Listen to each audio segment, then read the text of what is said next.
नमस्कार दोस्तों, स्वागत है आपका इस वीडियो में। इस वीडियो के थ्रू हम लोग एसएससी एमटीएस के प्रीवियस ईयर के जितने भी इंपॉर्टेंट क्वेश्चन हैं उनको डिस्कस करने वाले हैं। ये एसएससी एमटीएस का प्रीवियस ईयर का पार्ट 2 है। अगर आपने पार्ट 1 को नहीं देखा है तो आप जाके प्लेलिस्ट चेक कर सकते हो, वहाँ पे आपको वीडियोस मिल जाएंगी। तो चलिए बिना देर किए स्टार्ट करते हैं पहला क्वेश्चन के साथ।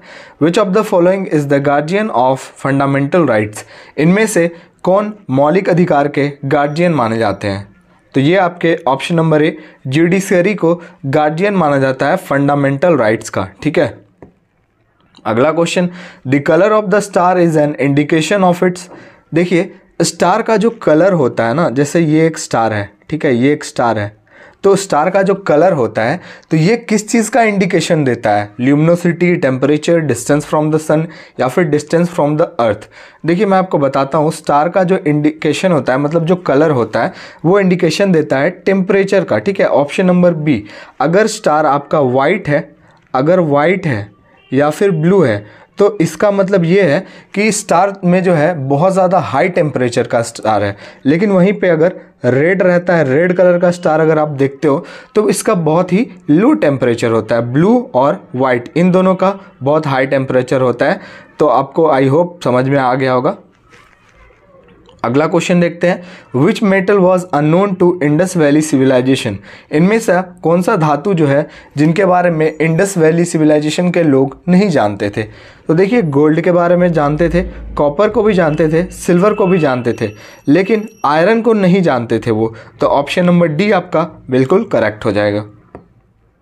अगला question, the battle of Wendy wash was fought between. Wendy wash का बैटल किन के बीच हुआ, ये आपको बताना है। तो देखिए बैटल ऑफ वेंडी वॉश जो है ये हुआ था आपके option number C, British and French companies. ठीक है, ब्रिटिश एंड फ्रेंच कंपनी के बीच हुआ था क्या? Battle of Wendy wash. अगला क्वेश्चन देखते हैं, which of the following is a direct tax? इनमें से कौन सा जो है वो एक डायरेक्ट टैक्स है? Excise tax, sale tax, income tax या फिर इनमें से कोई नहीं? तो देखिए डायरेक्ट टैक्स की बात करें तो इनकम टैक्स जो है ये एक डायरेक्ट टैक्स है। Next question, which is known as the father of local self government? इनमें से किनको father of local self government के नाम से जाना जाता है? तो ये थे आपके option number B, lord Ripon. ठीक है, लॉर्ड रिपन। अगला question, in which year Indian Space Research Organisation founded? जैसा कि आपको पता है इसरो, ये आपको पता होना चाहिए कि इसकी स्थापना कौन से साल में हुई। तो देखिए इसकी स्थापना हुई साल 1969, 15 अगस्त साल 1969, 15 अगस्त 1949। अब देखिए मैं आपको इससे रिलेटेड दो एक इम्पॉर्टेंट क्वेश्चन बता देता हूँ। सबसे पहले तो आपको इसका हेडक्वार्टर याद रखना है। इसका हेडक्वार्टर है आपका कहाँ? बेंगलोर में है इसका हेडक्वार्टर। और अभी जो इसके चेयरमैन हैं CR, वो हैं आपके S सोमनाथ। ये आपको दोनों याद रखना है। और 1969, 15 अगस्त 1969 में इसकी स्थापना हुई। Okay, next question, who is known as the father of white revolution in India? Father of white revolution Bharat के किनको कहा जाता है, ये आपको बताना है। तो देखिए father of white revolution in India कहते हैं हम option number A, V Kurien. Okay, चलिए अगला question, where is the central rice research institute located? बताना है आपको भारत में कहाँ पे सेंट्रल राइस रिसर्च इंस्टीट्यूट है, ये आपको बताना है। तो देखिए ये है आपका ऑप्शन नंबर सी, कटक। और कटक आपका कौन सा स्टेट में पड़ता है? ये आपका उड़ीसा में पड़ता है। Okay, next question, what is the parliament name of Japan? मैं आपको जब भी ये क्वेश्चन आता था तो मैं बोलता था ये क्वेश्चन बहुत ज़्यादा इंपॉर्टेंट है। ये देखो एसएससी में बहुत बार रिपीट हो चुका है, तो आपको ज़रूर से याद रखना है कि जापान का जो पार्लियामेंट नेम होता है ये होता है डाइट। ओके, ये आपको याद रखना है। और करेंसी की बात करें तो यहाँ की करेंसी टोक्यो, और कैपिटल होती है टोक्यो, और येन जो है, आपको स्पीड थोड़ा बताने के चक्कर में कि आपका टाइम सेव हो जाए इसलिए थोड़ा स्पीड में प्रॉब्लम होता है। Okay, next question, what is the term of a member of the Rajya Sabha? Rajya Sabha के जो मेंबर्स होते हैं उनका टर्म कितने साल का होता है? जैसे CM हो गए, PM हो गए, तो इनका टर्म कितने वर्ष का होता है? 5 ईयर्स का होता है ना, 5 ईयर्स का होता है। तो उसी हिसाब से राज्यसभा के जो मेंबर्स होते हैं उनका कितने साल का होता है, ये आपसे पूछ रहा है। तो देखिए इनका टर्म होता है आपका ऑप्शन नंबर डी 6 साल का, आपको याद रखना है। अगला क्वेश्चन है the upper house of Indian parliament is known as. देखिए अपर हाउस एक होता है अपर हाउस, एक होता है लोअर हाउस, ठीक है। ये जो अपर वाला हाउस होता है ना, इसको हम कहते हैं राज्यसभा, और ये जो आपका लोअर हाउस होता है इसको हम कहते हैं Lok Sabha.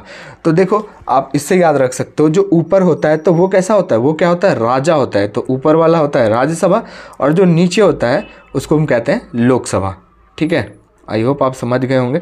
Option number B upper house को हम कहते हैं, इंडियन पार्लियामेंट के अपर हाउस को हम कहते हैं राज्यसभा, और लोअर हाउस अगर क्वेश्चन में रहता तो हमारा Lok Sabha is the correct answer. अगला question, union budget is always presented first in. Union budget को सबसे पहले कहाँ प्रेजेंट किया जाता है, लोकसभा में, राज्यसभा में, स्टेट असेंबली में, या फिर मीटिंग ऑफ यूनियन कैबिनेट में। तो देखिए यूनियन बजट जो होता है इसको सबसे पहले कहाँ प्रेजेंट किया जाता है, तो ये आपका द लोकसभा। अगला question, what can be maximum interval between two session of parliament. Parliament का जो सेशन होता है तो उसमें जो इंटरवल का गैप होता है वो आपसे पूछ रहा है कितने मंथ्स का गैप होता है। तो देखिए गैप की बात करें ना तो आपका ऑप्शन नंबर सी 6 मंथ्स का गैप होता है, ओके। अगला question, the state with the second largest population in India. देखिए आपको फर्स्ट नंबर पे तो पता है कि ये हमारा है, कौन सा है, यूपी पॉपुलेशन वाइज, ठीक है। और अगर सेकेंड नंबर पे बात करें तो ये भी आपको याद रखना है, ये है आपका महाराष्ट्र, और थर्ड नंबर पे आ जाता है आपका बिहार पॉपुलेशन वाइज, और फोर्थ नंबर पे आपका आता है वेस्ट बंगाल। ऐसा आपको फर्स्ट याद ही होगा उत्तर प्रदेश, लेकिन आपको सेकंड जरूर से याद रख लेना है महाराष्ट्र पॉपुलेशन वाइज, ठीक है। अब यहाँ पे है आपका next question, the most literate union territory in India. यहाँ पे आपसे स्टेट नहीं पूछ रहा है, कौन सा केंद्र शासित प्रदेश है जिसमें सबसे ज़्यादा एजुकेटेड पीपल है, मतलब पढ़े लिखे लोग हैं। तो ये है आपका ऑप्शन नंबर डी लक्षद्वीप, ठीक है। अगला question, which is the least populated state in India. अब देखिए ये पूछ रहा है आपसे इंडिया में कौन सा ऐसा राज्य है जहाँ पे पॉपुलेशन, मतलब जहाँ की आबादी सबसे कम है। तो देखिए अगर एरिया वाइज पूछता तो हमारा आंसर क्या होता, गोवा, लेकिन यहाँ पे पॉपुलेशन वाइज पूछ रहा है ना, तो आपका सिक्किम में जो है सबसे कम पॉपुलेशन है। आपका ऑप्शन ए बिल्कुल करेक्ट हो जाएगा। Next question, where is the forest reserve institute of India located. बताना आपको forest reserve institute of India जो है वो कहाँ है। तो देखिए ये है आपका forest reserve institute of India, आपका है ऑप्शन नंबर डी देहरादून में है। अगला question, which state is largest producer of coal. कोयला का सबसे बड़ा उत्पादक वाला राज्य भारत में कौन सा है। सिंपल सा क्वेश्चन है, ये तो आपको पता होगा, ये सब तो हम लोग बहुत बार कर चुके हैं, झारखंड। देखिए मैंने आपको जितने भी क्वेश्चंस कराए हैं, मतलब सुपर 20 का एक सीरीज़ है जिसमें 50 से भी ज़्यादा क्वेश्चंस, मतलब सीरीज़ हैं, उसमें आपको 50 से भी ज़्यादा प्लेलिस्ट की वीडियोस मिल जाएंगे। उसमें मैंने जितने भी क्वेश्चन कराए हैं सारे क्वेश्चन उनमें से ही हैं, कहीं का बाहर नहीं है, तो आप इम्पॉर्टेंस समझ सकते हो उस सीरीज़ का।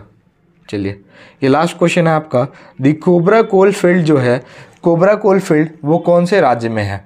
तो देखिए ये है आपका ऑप्शन नंबर सी छत्तीसगढ़ में, ठीक है। तो वीडियो को यहीं पे एंड करते हैं। वीडियो अच्छा लगा और हमारे चैनल पे आप नए हो तो लाइक शेयर एंड सब्सक्राइब जरूर करके जाएं।